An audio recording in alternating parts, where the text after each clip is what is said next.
30. Buenas tardes. 28 por ahí, licenciado. Gracias, gracias.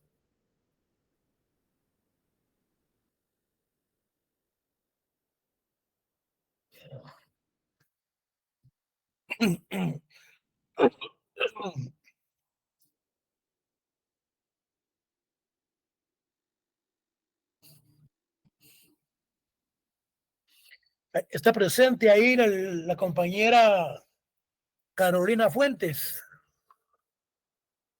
No ha llegado. Licenciado, buena tarde.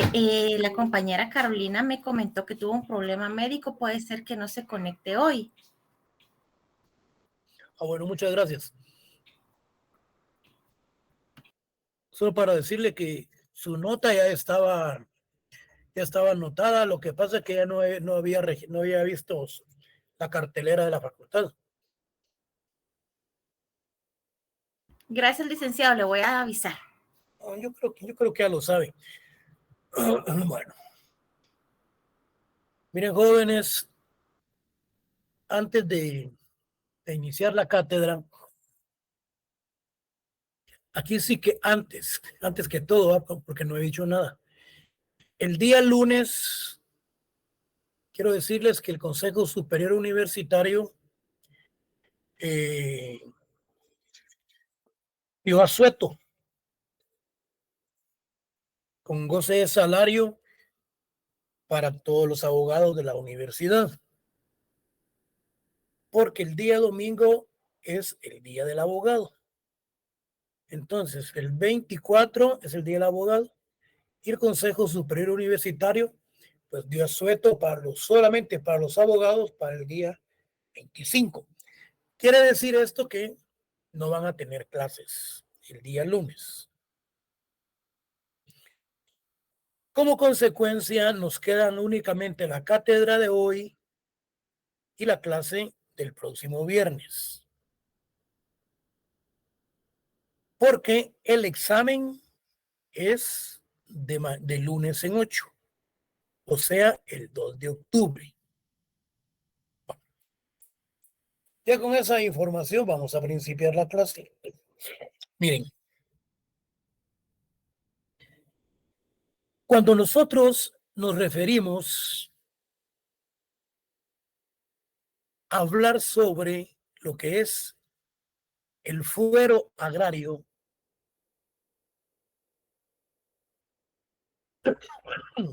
perdón, nos estamos refiriendo a la institución que tiene por objeto unir, asociar, participar a un grupo de personas que se les considera privilegiadas para poder trabajar, estudiar en determinada área. Aquí podríamos decir el fuero de los docentes que imparten Derecho Agrario en la Universidad de San Carlos. El fuero de médicos que imparten clases en la Universidad de San Carlos. Pero a la vez de conformar parte de esa institución privilegiada, tenemos también lo que es el fuero a través de ciertas competencias y jurisdicciones. El fuero del Tribunal de Sentencia Penal de la Corte Suprema de Justicia. El Tribunal B, Juzgado Penal, Juzgado Noveno Juzgado Noveno de primera instancia del ramo penal. Entonces también tenemos las dos instituciones, la de los privilegiados como docentes o como que conforman un grupo y lo otro que está conformado por podemos hablar de los tribunales. Cuando hablamos de la constitución política, de la legislación agraria vigente en Guatemala, Hay algo muy importante. Salgamos del fuero agrario, después le entro a la legislación, les explico y le vamos dando lectura a la temática para que tenga esto más, más amenidad, porque después me va a tocar que estar explicando. Mejor entrémosle en lo que es ahorita.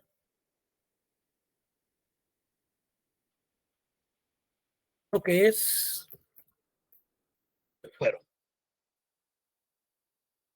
Ya al explicarles, ustedes ya tienen entonces la idea. Es una de las connotaciones de la palabra fuero. Es el privilegio que se concede a una persona por el hecho de pertenecer a un determinado grupo social o a una institución.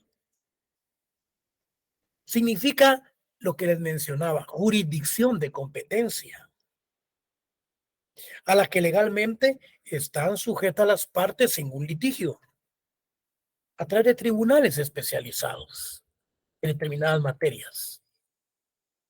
En este segundo sentido de los tribunales, es en el que debe aceptarse una existencia del fuero agrario, pues es ante los tribunales de esta naturaleza que deben someterse los conflictos que se susciten con motivo de la aplicación de actos regulados por las leyes que tengan ese carácter. En otras palabras, jóvenes, es a través del fuero de las competencias y de las jurisdicciones de los tribunales los encargados de las resoluciones de los conflictos de carácter agrario. El fuero agrario se da, por tanto, en razón de actos que se realizan enmarcados en la legislación agraria. ¿Y cómo? Conflictos agrarios, invasiones agrarias, posesiones ilegales agrarias. Entonces, son aspectos de ese fuero que a través de los tribunales deben de resolverse. Ahora bien, cuando hablamos de la legislación agraria vigente en Guatemala, solo nos remitimos entonces a la Constitución política. Ustedes saben que de acuerdo a la pirámide de Kelsen, la Constitución política es el ordenamiento jurídico supremo plenamente establecido en esa pirámide. En otras palabras, es la columna vertebral del ordenamiento jurídico plenamente establecido de un país. No me vayan a poner en el examen que la columna vertebral es la mamá de las leyes. Dejémoselo para los patojos. Aquí estamos hablando ya en un lenguaje técnico jurídico, que específicamente es la manera y forma como ustedes se van a someter a sus pruebas. Entonces, a pesar de la existencia, fíjense, de una norma constitucional que garantice la propiedad privada en función social, existen también normas constitucionales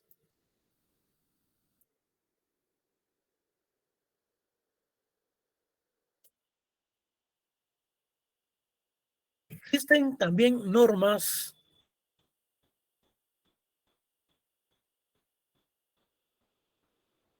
que garantice, a pesar de la existencia de una norma constitucional que garantice la propiedad privada en función social, existen también normas, ¿sí? Y contenidos constitucionales. Por ejemplo, cuando decimos que la propiedad es un derecho inherente a la persona humana. Es un principio constitucional. Entonces, a pesar de la existencia de una norma constitucional que garantiza la propiedad privada en función social, existen también normas y contenidos constitucionales que pueden posibilitar nuestro proyecto de reforma agraria integral, aún sin reformas a la constitución política. Bueno, aquí se requiere de cierta habilidad política en el Congreso para la creación de una reforma agraria. Es más, la Constitución ampara muchos contenidos y muchos aspectos de carácter agrario, que ahí pudiese fundamentarse para una reforma o cambios estructurales. Bueno, estas disposiciones se pueden encontrar en el preámbulo de la Constitución política, que contiene principios que pueden desarrollar los valores que dan vida a la Constitución. Dentro de estos podemos citar como importantes para nuestro proyecto: identificar al Estado como responsable de la promoción del bien común. Qué difícil, qué difícil y complejo es la responsabilidad de los gobernantes, porque ellos al tomar posesión hacen el juramento en la mano sobre la Constitución de cumplirla a cabalidad y no defraudarla. Entonces, identificar al Estado como responsable de la promoción del bien común, de la consolidación del régimen de legalidad, seguridad, justicia, igualdad, libertad y paz. Fíjense qué complejo y qué difícil es ser un gobernante, pero un gobernante comprometido con su Estado, no como los que hemos tenido. Defender la Constitución, defender el régimen de legalidad, la justicia, la seguridad, la libertad, la paz. Aunque estos principios no son normas en sentido concreto, sí constituyen fuentes de interpretación de la norma constitucional. ¿Qué nos dice entonces el artículo 1 de la Constitución Política de la República de Guatemala? Si ustedes tienen la Constitución a la mano, pues tal vez me ayudan. Vamos a ver. Miren, pues, yo les podría dejar solamente los artículos para que ustedes se encarguen de leerlos y de estudiarlos. Dice el artículo 1, protección a la persona. El Estado de Guatemala se organiza para proteger a la persona y a la familia. En fin, su fin supremo es la realización del bien común. Protección a la persona humana. Artículo 2. Deberes del Estado. Es deber del Estado garantizar a los habitantes de la República la vida, la libertad, la justicia, la seguridad y la paz, y el desarrollo integral de la persona. Yo tengo acá una Constitución que tiene exposición de motivos y que a la vez tiene también análisis e interpretaciones consultivas a la Corte de Constitucionalidad, y que las vamos a ver unas por ahí. El artículo 48 habla de la protección al derecho de propiedad. Dice que es un derecho inherente a la persona humana. Significa que todo aquel que tiene el título de propiedad, pues realmente esa propiedad es inherente a la persona humana.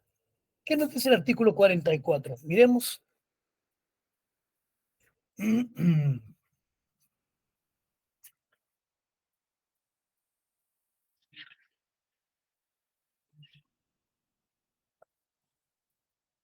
Artículo 44 Derechos inherentes a la persona humana.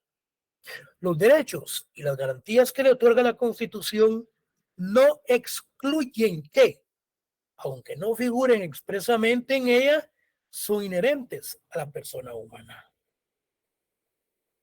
Son todos los derechos que sean adquiridos y que estén conformados con títulos de propiedad o algo que se refiera a lo mismo. Ahora bien, aquí, con el artículo 204 y el artículo 46 constitucional. Condiciones esenciales de la administración de justicia. Artículo 46. Preeminencia del derecho internacional en materia de derechos humanos.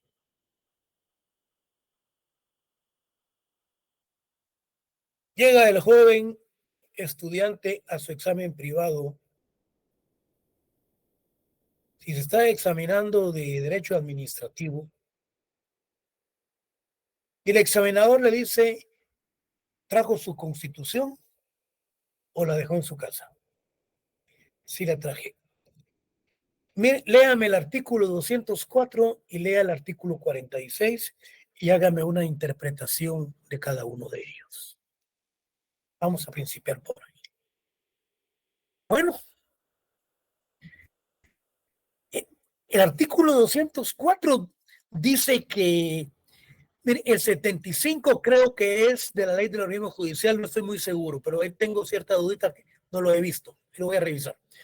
Pero el 204 dice lo siguiente de la Constitución.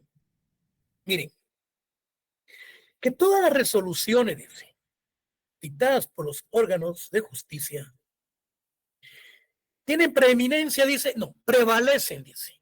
No lo estoy leyendo, pero después lo voy a leer. Dice, prevalecen sobre los convenios y tratados. Y el 46 habla de la preeminencia del derecho interno en materia de derechos humanos. ¿Cómo interpreta usted esos dos artículos? Sinceramente, lo que el estudiante va a decir es que los dos tienen preeminencia. Pero, ¿cuál de los dos prevalece? ¿El 204 o el 46? Pregúntense al que le da penal o al que le da laboral o algo.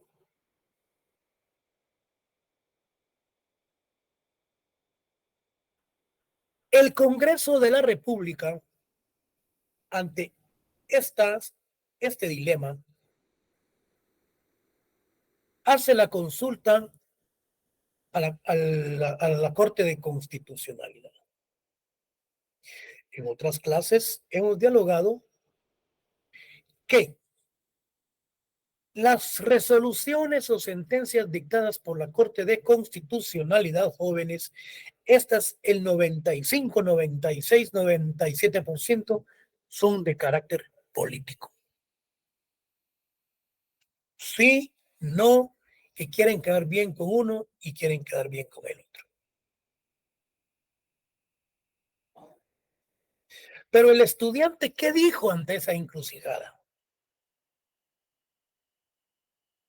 Por eso, precisamente el estudiante está estudiando para resolver para un examen técnico profesional, un examen técnico jurídico. Este alumno meticuloso y muy, muy preocupado ante la situación que no lo deja dormir, se acuesta pensando en el problema, se levanta pensando en el problema, pero no se va a ver las resoluciones de la Corte ni a leer los artículos para ver eso. Entonces, la Corte resuelve de la manera siguiente. ante la petición realizada por el Honorable Congreso de la República, es del criterio de esta Corte de Constitucionalidad de que la forma y la manera, fíjense ustedes, de poderse resolver e interpretar cada una de estas dos normativas, dice que se debe de analizar e interpretarse en forma mancomunada. ¿Sí?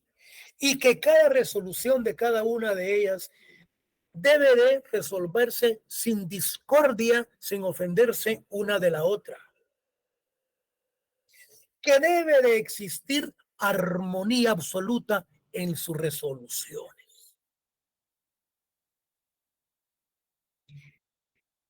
Entonces, el Congreso quería saber cuál es la preeminencia de una de la otra. Y la Corte les mandó a decir que para resolver que tenía que haber armonía en las mismas.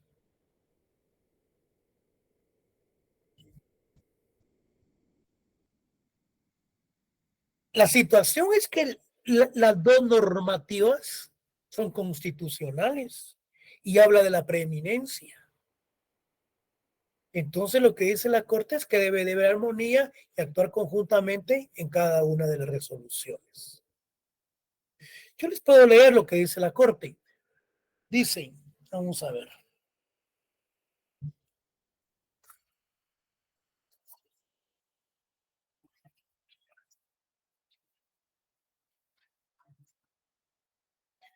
¿Qué artículo es? Es el 204, ¿verdad? 137.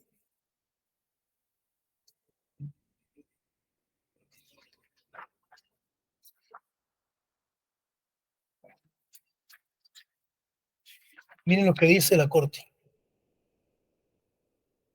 Uno de los principios fundamentales, dice, es que el artículo 204 dice lo siguiente. Dice, los tribunales de justicia en toda resolución o sentencia observarán obligadamente el principio de que la Constitución de la República prevalece sobre cualquier ley o tratado. Está el 46 es un tratado. Artículo 46, la preeminencia del derecho internacional. ¿Qué es lo que dice el 46?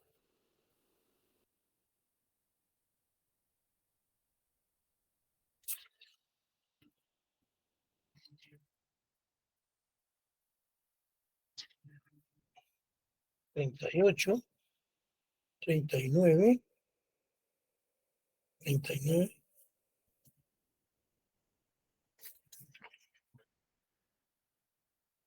Sesenta y seis.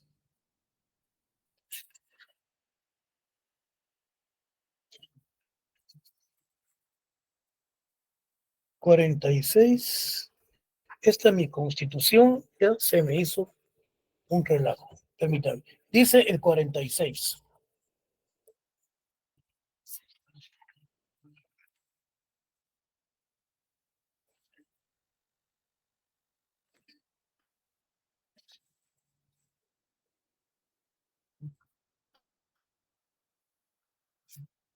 Preeminencia, dice, del derecho internacional. Se establece el principio general de que en materia de derechos humanos, los tratados y convenciones aceptados y ratificados por Guatemala tienen preeminencia sobre el derecho interno. Entonces, ustedes ya vieron cuál es la respuesta que da la Corte de Constitucionalidad.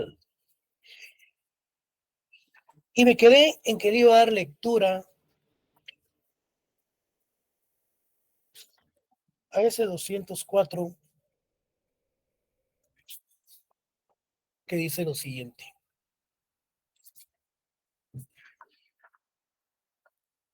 Uno de los principios fundamentales que informe el derecho guatemalteco es el de la supremacía constitucional, que implica que en la cúspide del ordenamiento jurídico está la Constitución, y esta como ley suprema es vinculante para gobernantes y gobernados a efecto de lograr la consolidación del Estado constitucional del derecho. Ahora bien, lo que yo les quería leer es este aspecto que habla el 46, que habla también la Corte de Constitucionalidad. Dice, esta Corte estima conveniente definir su posición al respecto. Dice. Fíjense pues. Para ello parte del principio hermenéutico, o sea, la interpretación, ¿verdad? De que el principio hermenéutico de que la Constitución debe de interpretarse como un conjunto armónico, en el significado de que cada parte debe de determinarse en forma acorde con los restantes, que ninguna disposición debe ser considerada aisladamente y que debe proferir la conclusión que armonice y no la que coloque en pugna a los distintos a las distintas cláusulas del texto.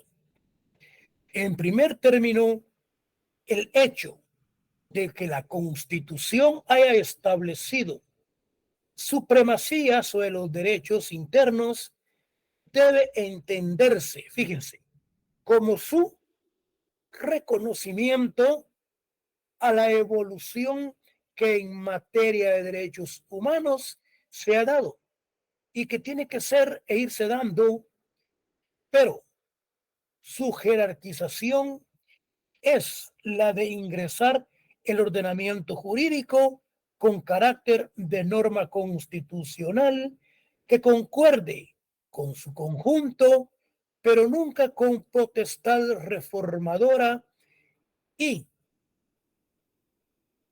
menos denigrante de un precepto por la eventualidad de entrar en contradicción con la norma propia de la Constitución. Y en este ingreso se dará no por vía de su artículo 46, sino que en consonancia al artículo 2 de la Convención y la del primer párrafo. Lo que dice la Corte de Constitucionalidad es que debe de interpretarse las normas constitucionales en forma conjunta y que esas resoluciones deben de resolverse en forma eminentemente de carácter armónica. El artículo 118, principios del régimen económico y social. El 118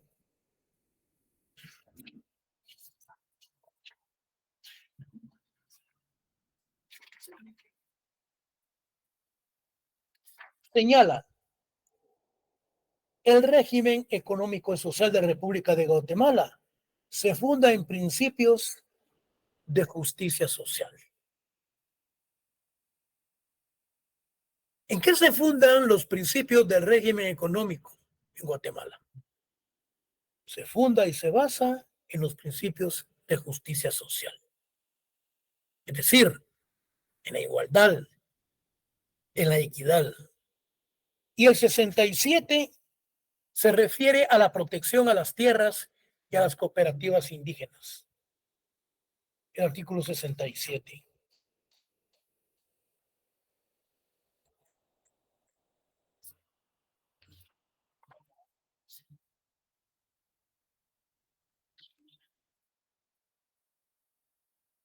Protección a las tierras y a las cooperativas agrícolas indígenas.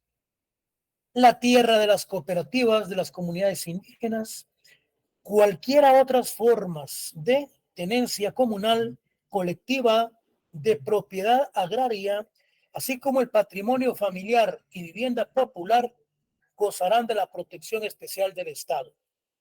Gozarán de asistencia crediticia y técnica preferencial que garanticen su posesión y desarrollo a fin de asegurar a todos los habitantes una mejor calidad de vida. Artículo 67. 68. Tierras para las comunidades indígenas. Mediante programas especiales y legislación adecuada, el Estado promoverá de tierras estatales a las comunidades indígenas que las necesiten para su desarrollo. En otras palabras, el Estado está obligado a la compra de tierras para luego adjudicárselas a los campesinos que no tienen tierras en el interior de la República. Y artículo 39, este derecho constitucional es el principal marco legal que garantiza el régimen de tenencia de la tierra en Guatemala y en consecuencia se encuentra vinculado con la problemática agraria nacional en sus diferentes componentes. Es decir, hay diferentes componentes. Anteriormente, 20, 30, 40 años atrás, cuando se dio el movimiento del decreto 900 de la reforma agraria, aquí hubo expropiaciones. Aquí el que no pagaba los impuestos o pagaba bajos impuestos tenía que cancelarlos. Por ejemplo, la United Fruit Company, esa empresa exportadora de banano gringa, que fue la que promovió la caída de Jacobo Arbenz y Guzmán, se le expropió grandes cantidades de tierra. ¿Para qué? Para adjudicarles a los campesinos. También se le puso que pagaran más impuestos. Y eso fue lo que conllevó en parte la caída de Jacobo Arbenz y Guzmán. Pero cuando hablamos jóvenes, miren, es lógico. Nosotros somos un país tercermundista en vías de desarrollo cargado de neófitos, de ignorantes. Cuando se les habla de, por ejemplo, en el interior de la República, a un terrateniente se le habla de expropiación. Peor si nunca ha leído la Constitución. Señores, este señor se le caen los pantalones porque sabe que le van a expropiar sus terrenos, sus fincas, sus latifundios. Pero la expropiación es una institución en efecto de adquirir la propiedad. Pero esta expropiación la que la realiza es el propio Estado. ¿Y cuándo se realiza esa expropiación? Por una necesidad pública, de carácter social. Se cayó un puente, hay que expropiar una parte de un terreno para hacer la vía expedita. Pero esa expropiación, jóvenes, se da a través de un convenio y a través de un acuerdo que, por ejemplo, el Ministerio de Finanzas, donde está el YUSI, envían a topógrafos y a gente especializada, ingenieros, a tomar medidas y a hacer los evalúos. ¿Cuánto vale esa propiedad que se está expropiando? Y en moneda de curso legal viene el Estado y le cancela. Salvo el interesado, no el interesado, salvo al que se le expropió, que diga, yo no quiero dinero. Yo prefiero que me hagan un puente. ¿Por dónde están ustedes haciendo la otra carretera que a mí me va a ser útil? Entonces ya entra él a negociaciones. Y entonces, ¿cuándo es que no se da, no se indemniza? La Constitución dice que no se indemniza cuando hay una guerra, hay estado de calamidad, Ahí sí se da la expropiación o se quitan las propiedades para utilizarlas.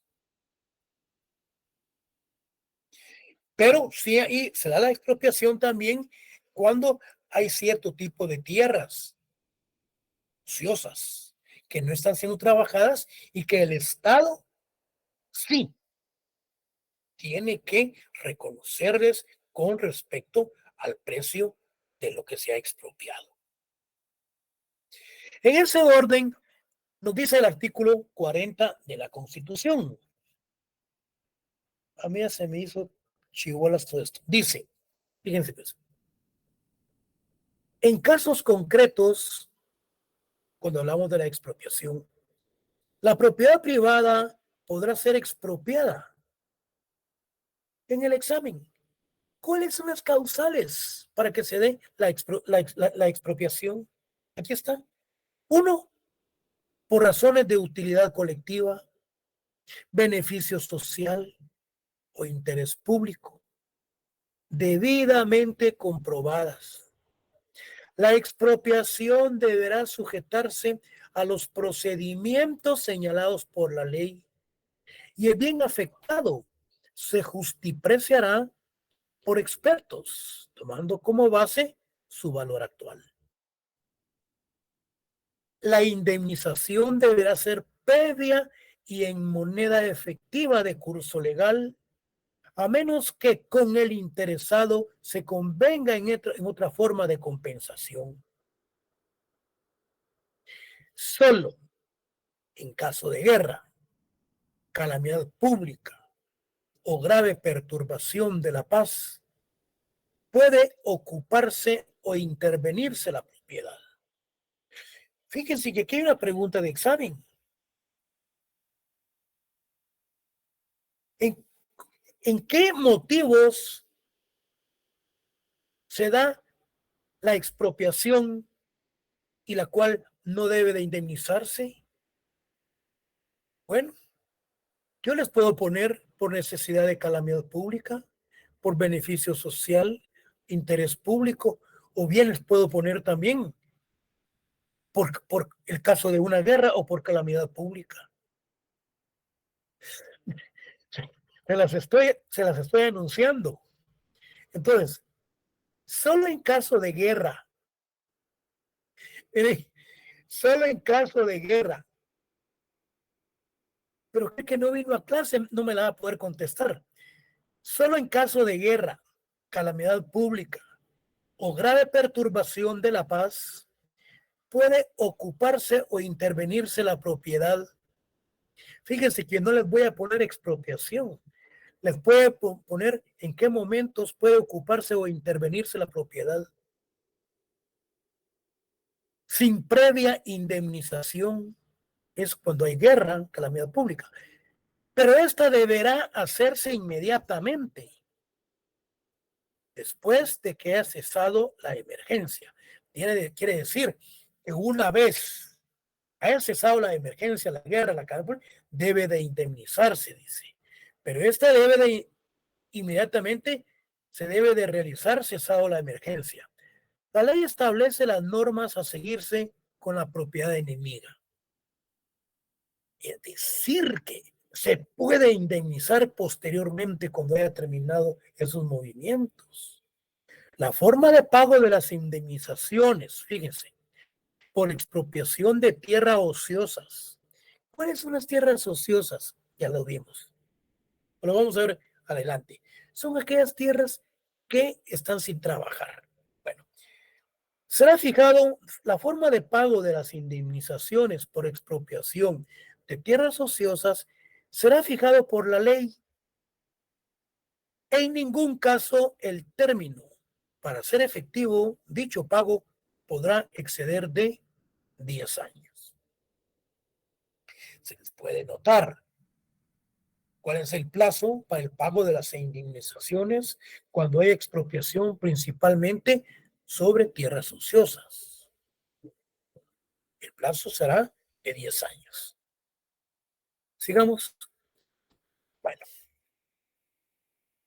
yo creo que con lo que hemos visto de la Constitución tenemos un marco muy generalizado, muy general, con respecto a una reforma agraria integral, a la protección de la tierra, los beneficios sociales. ¿Qué es lo que se persigue? Esta constitución está bien hecha. Lo único, yo no sé, que cuando los gobiernos, cuando el gobierno lo juramentan, yo no sé en qué está pensando cuando pone la mano sobre la Biblia, o sobre la Biblia. Pensando en robar o pensando en cumplir la constitución. Yo no sé en qué estará pensando. Bueno, sigamos. Mire, pues, bueno, recuerdo que vimos algo del convenio 169 de la Organización Internacional del Trabajo sobre pueblos indígenas y tribales en países independientes. Este convenio fue firmado por muchos países, otros ad referéndum. Cuando mencionamos la terminología ad referéndum en derecho internacional, estamos refiriéndonos a que esa firma será posteriormente, será después. Sin embargo, Guatemala, Argentina, Perú, Costa Rica, México, etc. Muchos, la mayor parte de los países de Latinoamérica han firmado este convenio.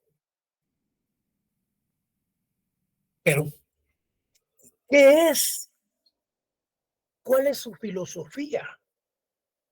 ¿Cuál fue el espíritu donde intervino las organizaciones de Estados americanos, la OEA y otras organizaciones internacionales para la conformación de este convenio?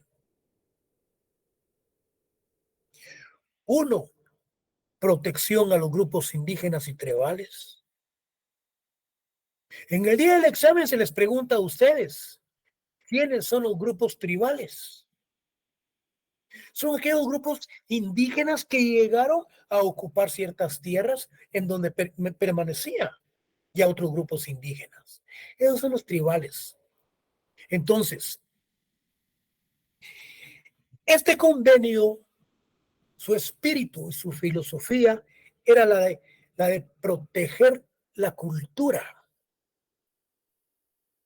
de los grupos indígenas y tribales, sus costumbres, su derecho consuetudinario, su religión, sus idiomas, su propia identidad y principalmente la protección de sus tierras. Esas tierras que muchos tienen títulos de propiedad desde la época de la colonia y que muchos latifundistas se las han querido arrebatar.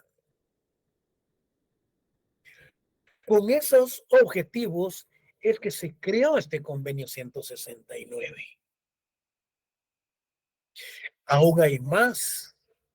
En sus artículos, creo que es el 6 o 7, que no lo pude localizar porque casi no miro acá, no, dice que que para cuando hay solicitudes de empresas internacionales de carácter minera, están las solicitudes planteadas al Ministerio de Relaciones Exteriores, quienes las traslada al Ministerio de Energías y al Ministerio del Medio Ambiente para que estos hagan los análisis y los estudios en donde se van a practicar esas explotaciones mineras. A los ministerios no les conviene tener una regulación. No hay. Porque si hubiese una regulación, estuviera categóricamente plasmado con respecto al acto eminentemente administrativo de una consulta popular. ¿Cuál es el procedimiento? ¿Cómo se lleva a cabo la consulta? Entonces a ellos no les conviene porque dicen, bueno, son lugares que pueden ser explotados y hay minerales. Y estos se meten. Miren, en Izabal, en el store, hace como 4 años, 3 años, los camiones cargados con minerales, sacando todo el mineral, y la policía con la lengua de fuera, armados, corriendo a la par de los camiones para que estos no fueran intervenidos. Yo no sé si recuerdan ustedes eso, qué ridículo, por Dios santo. El propio Estado protegiendo a los explotadores de minas. Como consecuencia de ello,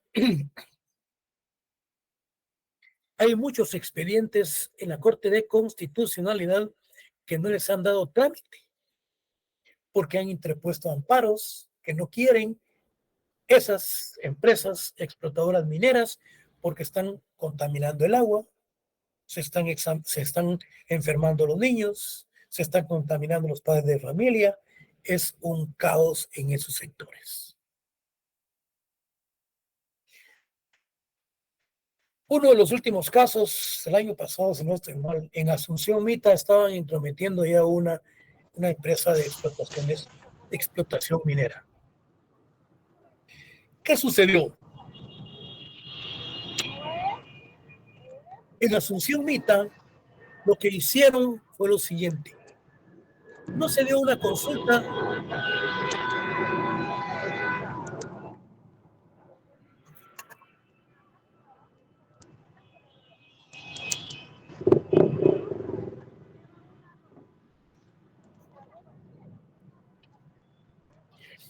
en Asunción Mita.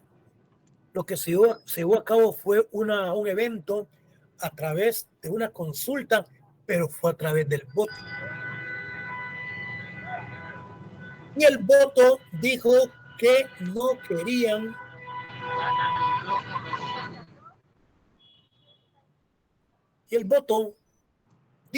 querían ninguna explotación minera. Vienen los empresarios, señores, juntamente con los ministerios corruptos, asesorados desde luego por ellos, interponen un amparo para que quede en efecto esas votaciones, porque dicen que no se llenaron los requisitos de una consulta. Y que además la persona que fue a votar no eran indígenas ni pertenecían a grupos tribales, sino que fueron ladinos. A la fecha, señores, es gente de Oriente que la respeta. Ese expediente se encuentra en la Corte de Constitucionalidad. Están esperando que cambien los magistrados o que bien pase el sobre bajo la mesa para poder autorizar esa explotación, que va a ser un poco difícil que entre. En ese orden, entonces, jóvenes, es lo que figura lo que es el Convenio 169. Se constituye como norma legal vigente e imperativa para nuestro país al haber sido debidamente ratificado. Temas como restitución de tierras comunales o compensación de derechos, tutelando la naturaleza inalienable e imprescriptible e irrenunciable de las tierras comunales. Es decir, que esas tierras deben de tener cierta tutela por su propia naturaleza de las personas donde viven. No se pueden enajenar, no se pueden hipotecar de acuerdo a los principios y cuestiones relacionados con aspectos doctrinarios. Son imprescriptibles, pues, no prescriben esos derechos. Son irrenunciables de las tierras comunales, tanto las registradas legalmente como aquellas que tradicionalmente ocupan las que tienen vocación comunal y las que han tenido tradicionalmente acceso para su sobrevivencia. Se encuentran desarrollados en este convenio.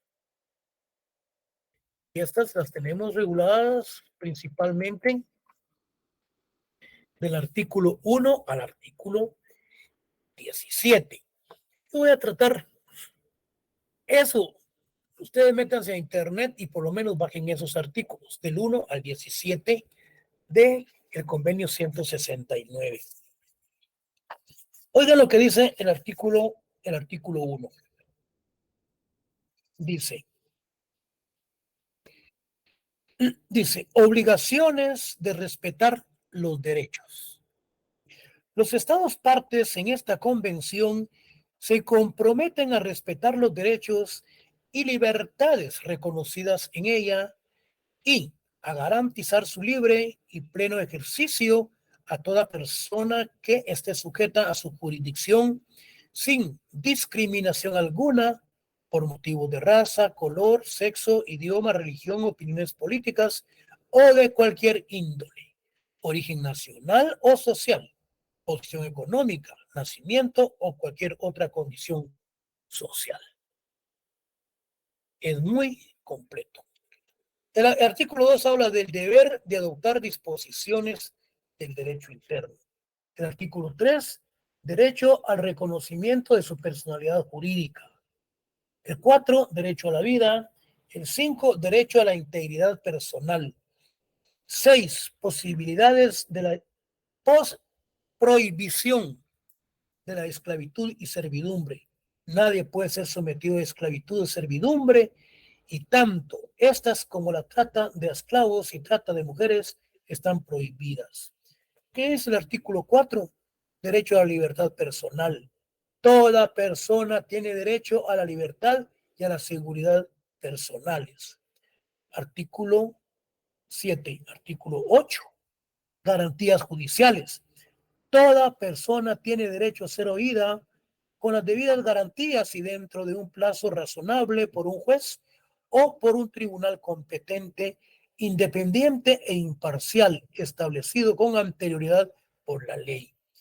Y continúa. Yo solamente les estoy mencionando los títulos de cada uno de estos artículos y un párrafo. Principio de legalidad y de retroactividad. Nadie puede ser condenado por acciones u omisiones que en el momento de cometerse no fueren delictivos según el derecho aplicable. Derecho a indemnización. Toda persona tiene derecho a ser indemnizada conforme a la ley en caso de haber sido condenada en sentencia firme por un error judicial. Alguien que ha sido preso, se confundieron de persona, se confundieron de identidad, metieron preso a Juan por meter preso a Pedro. Señores, esta persona, de conformidad con este artículo, tiene derecho a ser indemnizado por parte del Estado. Y si no es indemnizado, pues tiene que irse a la Corte Interamericana de los Derechos, la Corte Interamericana de Justicia, para que el Estado de Guatemala sea sancionado y que pague. Libertad de conciencia y religión. Toda persona tiene derecho a la libertad de conciencia y de religión. Este derecho implica la libertad, sean los laicos, implica la libertad de conservar su religión o sus creencias o de cambiar de religión o de creencia, así como la libertad de profesar o divulgar su religión o sus creencias individual, colectivamente, tanto en público como en privado. Vean, con razón, ahí andan en la calle muchos con aquellos micrófonos altoparlantes, hablando, hablando, hablando que ya se va a perder el mundo. Sigamos. Libertad de pensamiento y de expresión. Toda persona tiene derecho a la libertad de pensamiento y de expresión. Artículo 14. Derecho de rectificación o respuestas. Toda persona afectada por informaciones inexactas. Derecho de reunión. Se reconoce el derecho de reunión pacífica y sin armas. Libertad de asociación. Toda persona tiene derecho a asociarse libremente con fines ideológicos, religiosos, políticos, económicos, laborales, sociales. Artículo 17. Protección a la familia. La familia es el elemento natural y fundamental de la sociedad y debe ser protegida por la sociedad y el Estado. derecho a la nacionalidad. Hay un artículo que habla sobre aspectos de carácter administrativos y que se refiere también a lo que es a las consultas privado, a las consultas populares. Toda persona de privada de libertad, derecho inculpado, derecho de la integridad personal. Artículo 3 está entre el 6, prohibición a la esclavitud. Nadie debe ser condenado o ejecutado. No constituye trabajo forzoso, servicio militar. Toda persona tiene derecho a su libertad. Nadie puede ser privado. Toda persona tiene derecho a ser oída. ¿Lo que vamos a ver? Toda persona inculpada, derecho a inculpado. Bueno, si me pongo a buscarlo, jóvenes, voy a pasar toda la noche en él. Pero habla un principio, yo por ahí lo tengo hasta subrayado, lo tengo.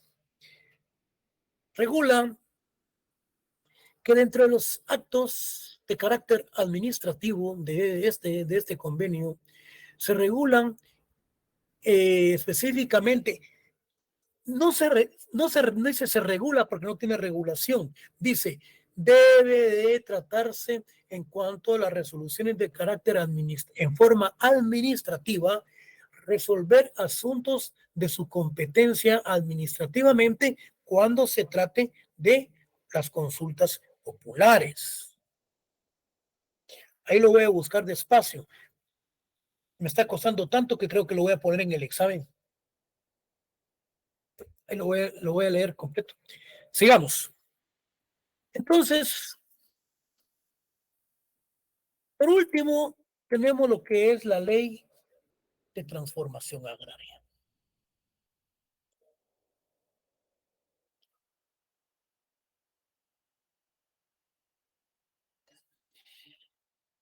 Esta ley de transformación agraria, jóvenes, ya la hemos venido repitiendo varias veces, que ha sido una retórica desde el punto de vista que ha sido demagógica. Se creó la ley agraria del decreto 559 y luego se crea la ley de transformación agraria que viene a suplir lo que es el decreto 900. Los considerandos de este decreto 1551 son del punto de vista espiritual muy filosóficos, pero su normativa, jóvenes, tiende a la protección de los latifundios en el país. Esto ya lo vimos, pero repitámoslo. Puede afirmarse categóricamente, antes de constituir un instrumento jurídico que pretendía la transformación en el medio de vida y en los sistemas de producción de la tierra, como demagógicamente lo señalan sus bases considerativas, o sea, los considerandos de la ley.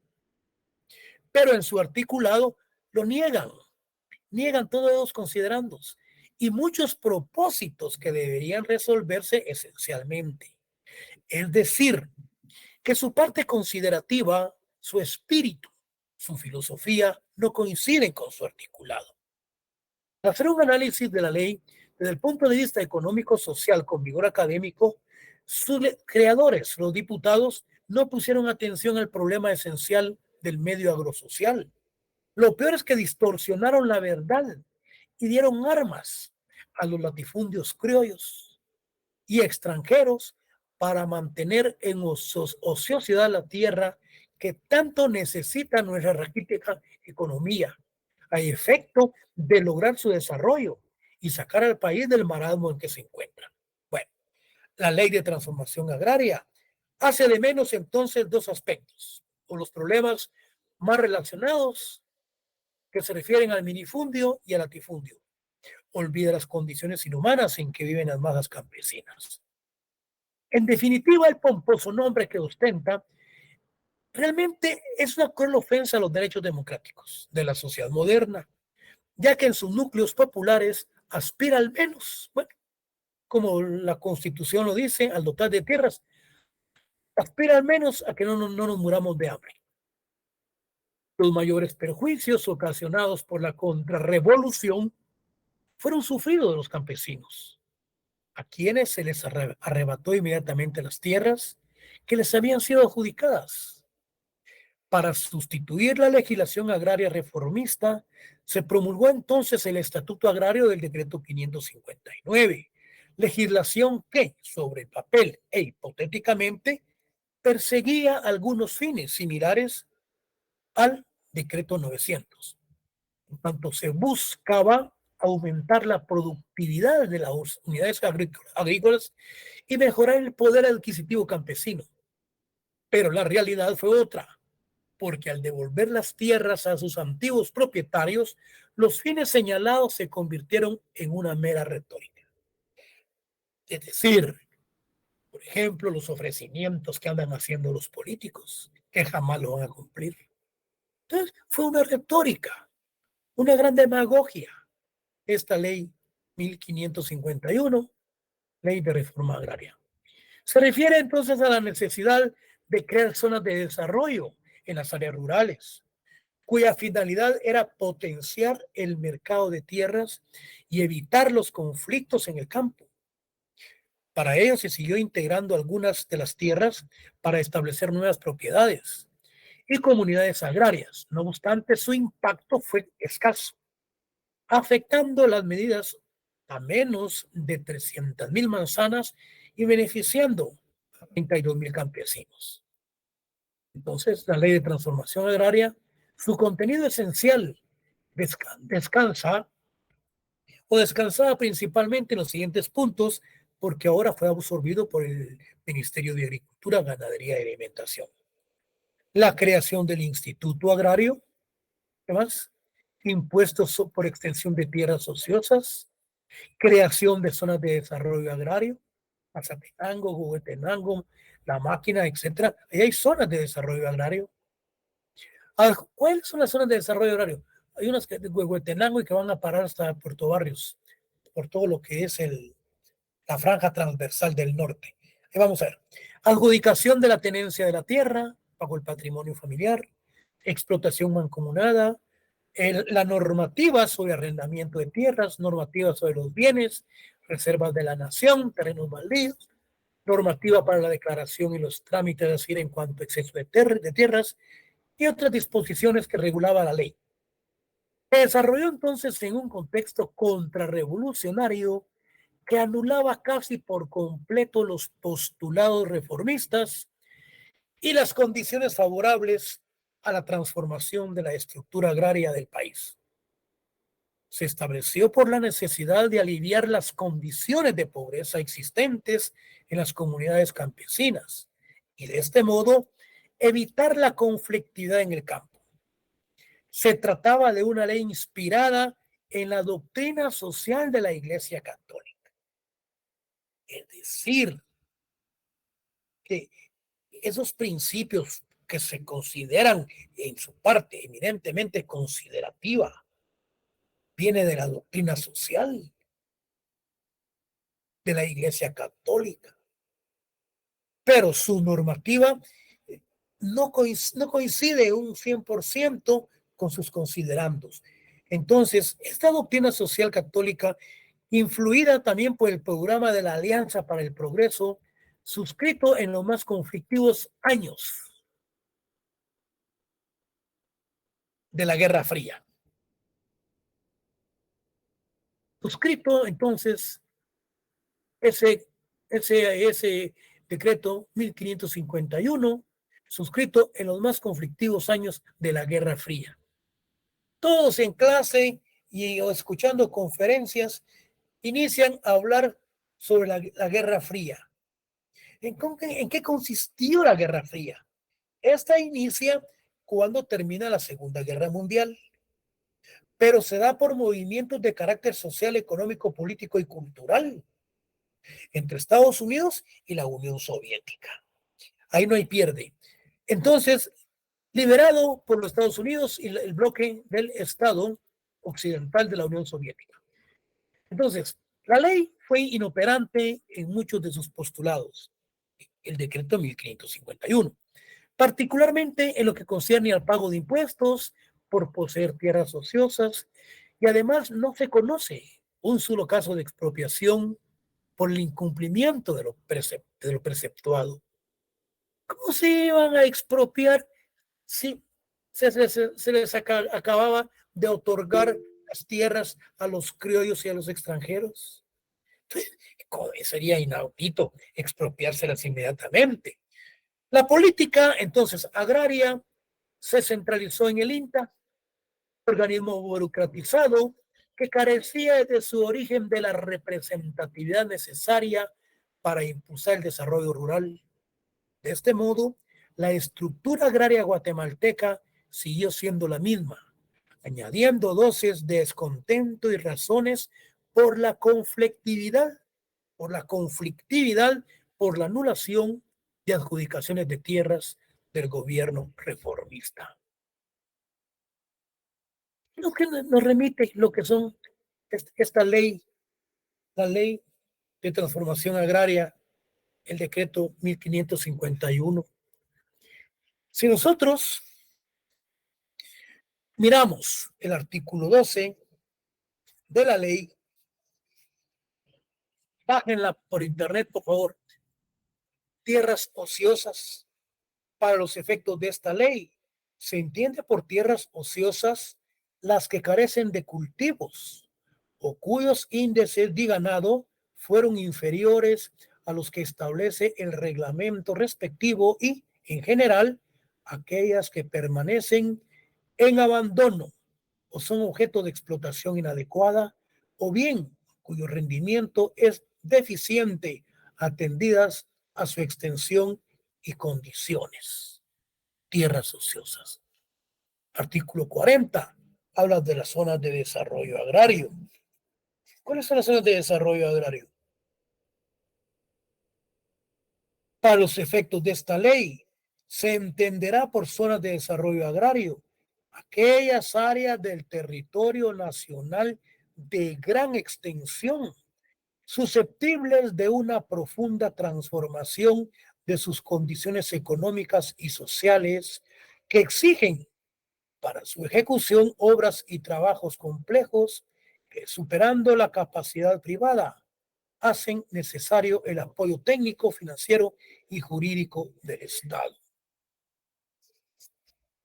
La declaración de alto interés social, el conjunto de trabajo, vamos a ver acá.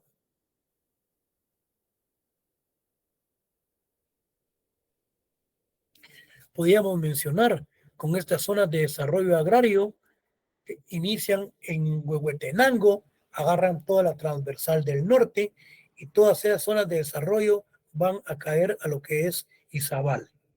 El artículo 73 habla del patrimonio agrario familiar.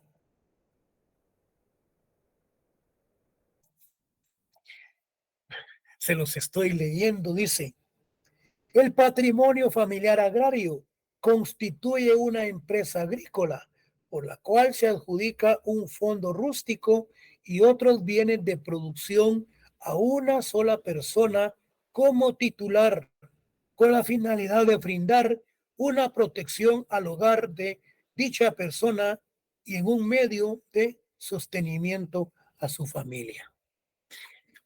El Estado dota de tierras a ese patrimonio familiar, principalmente al padre como titular, pero como garantía que le queda a las familias.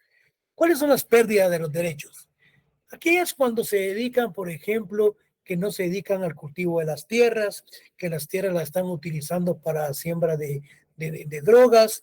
Entonces, ahí se da la pérdida de los derechos. ¿Qué es lo que es el artículo 114?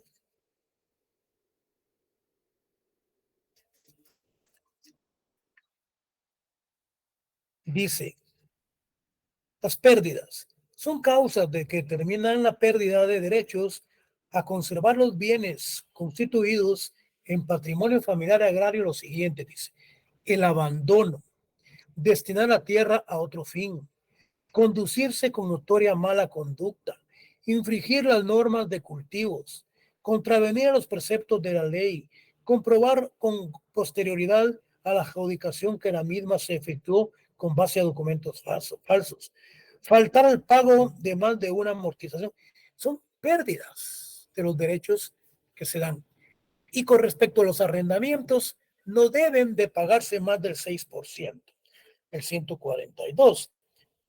Los propietarios que concedan tierras en arrendamiento a campesinos no podrán cobrar una renta mayor del 6% en efectivo o en especie de la producción total del cultivo. ¿Cuáles son las reservas de la nación? 153.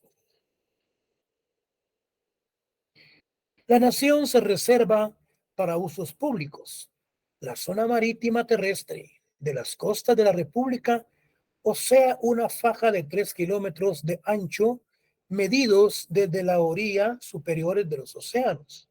Ningún particular, corporación o persona jurídica podrá adquirir propiedades en la extensión referida, que solo se dará en arrendamiento o uso por acuerdo del organismo ejecutivo. Aquí tenemos aquella oficina de que están OCREN, la oficina presidencial, la cual da en arrendamiento hasta por 25 años esos terrenos que se encuentran a la orilla del mar. 158, los terrenos baldíos. No confundirme terrenos baldíos con tierras ociosas, porque los terrenos baldíos serán localizados, serán medidos o inscritos en el registro de la propiedad inmueble a favor de la nación. Estos son los terrenos baldíos, no tienen títulos y pasan a favor del Estado, registrándolos desde luego en el registro de la propiedad a favor de la nación a fin de dedicarlos a zonas de desarrollo agrario o lotificaciones rústicas en la forma que establece esta ley. Y por último, tenemos lo que es la prescripción. Esta prescripción es de 10 años o 5 años. Vamos a ver, 176. Creo que es de 5 años. Vamos a ver, 175. La prescripción. Pasados 5 años. Pasados 5 años de la fecha en que se haya inscrito una adjudicación de acuerdo con esta ley, prescribe el derecho a impugnarla. Y en consecuencia, prescribirán también las obligaciones del Estado en cuanto al saneamiento por evicción. 5 años de haberse adjudicado la propiedad, prescriben todos los derechos del Estado de poder iniciar acciones en contra de estas propiedades que han sido adjudicadas porque ha prescrito ese derecho de poderlas solicitar o poderlas pelear. Bueno, jóvenes, aquí nos vamos a quedar para el próximo día de clase, o sea que es el próximo viernes. Para los que se integraron de último, quiero informarles que hay asueto para todos los abogados de la Universidad de San Carlos y también abogados que trabajan en la industria privada y pública y todo, por tratarse del Día del Abogado el domingo, el cual pasan el día de asueto para el día lunes de parte de la Rectoría para los docentes de la Universidad de San Carlos. Por lo tanto, no tendremos clases, sino que nos miramos el próximo día de clase, que es viernes, si no estoy mal, creo que es 29, y el día lunes nosotros iniciamos con los segundos exámenes parciales. Jóvenes, pasen ustedes feliz noche. Gracias, Lick. Buenas noches. Le habla Carolina, licenciado. Carolina Fuentes. Sánchez y Fuentes, Lick. Es que fíjese que acabo de ver en las notas virtuales y todavía no aparece nada. O usted me puede indicar dónde lo puedo buscar. Usted tiene 24 puntos, se ve bien. 24, Lick. Sí, hombre, búsquese, ahí está. Pase feliz noche. Gracias, Bien. muy amable. Feliz noche, Lick. Gracias, gracias. Gracias, Lick. Feliz noche. Jóvenes, buenas noches. Buenas noches, Lick. ¿Qué tal? Buenas noches. Buenas noches, licenciado. Gracias. Feliz noche.